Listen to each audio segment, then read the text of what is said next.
उस समय साहब देवघर में रहा करते थे। होली का समय था, हम लोग उस समय रांची में रहते थे, साहब देवघर में रहते थे। तो होली का समय था तो साहब के पास गए। उस अहाते में चित्तो लोहिया में थे साहब, अहाते में सब कोई बैठे हुए थे, कुछ गुरु भाई गुरुबान भी आ गए। साहब ने कहा कि अरे अपने घर में मनाते। तो गुरु भाई गुरुबानों ने कहा आपने कहा कि यह तुम्हारा घर है तो हमारा घर यही है, हम चले आए। खैर सब कोई खाती रहे। लोग कह रहे थे कि कुछ न कुछ गीत होली के हो रहे थे, कुछ भजन हो रहे थे महादेव के, तो सब कुछ न कुछ कह रहे थे। हमारे आपके बीच बैठे हैं भैया अमर जी, साहब के ज्येष्ठ साहब भाईजान जी, जिनको हम सम्मान देते हैं। साहब से जुड़ी सभी चीजों को हम शिव के से वही सम्मान देते हैं। जिसने शिव को चाहा उसने शिव की इस दुनिया को भी चाहा, जिसने साहब दीदी को चाहा उसने साहब दीदी से जुड़ी सारी चीजों को चाहा। तो साहब भाईजान जी और मानीना मानव जी के ज्येष्ठ बुजुर्गों हम बहुत सम्मान करते हैं। और उन्होंने उस दिन कहा कि मैं भी साहब आपके लिए कुछ कहना चाहता हूँ। तो साहब ने कहा अरे आप तो जल्दी बोलते नहीं हैं, क्या कहना चाहते हैं? इन्होंने कुछ पंक्ति उस दिन कही थी। ये पंक्ति थी, उन्होंने कहा कि साहब जो इस दुनिया में आए हैं, हमारे साहब जो इस दुनिया में आए हैं, वो दुनिया को क्या देने आए। इसी में 4 पंक्ति है कि अच्छे बुरे की समझ देकर जाऊंगा। अच्छा क्या है, बुरा क्या है, ये आप खुद समझेंगे, कोई आपको नहीं आएगा समझाने, आप ही समझ जाएंगे।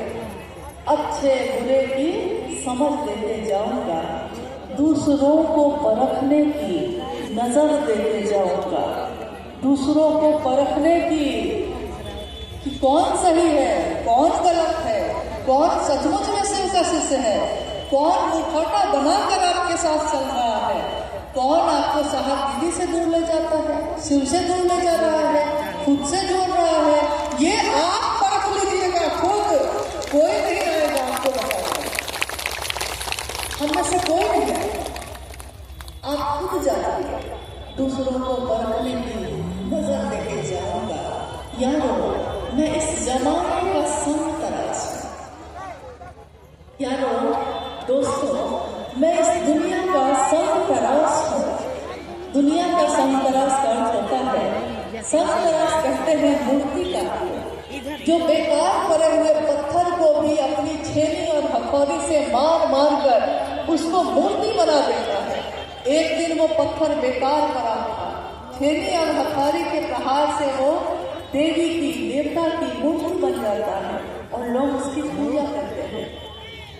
साहब के लिए इन्होंने कहा कि साहब इस जमाने के संग तराश हैं, पूरी दुनिया को शिव का रूप देने के लिए आए हैं। पूरी दुनिया को, इसमें कोई छूटेगा नहीं, चाहे वो भागे चाहे वो पकड़ाए, लेकिन वो छूटेगा नहीं, बन के रहेगा शिव।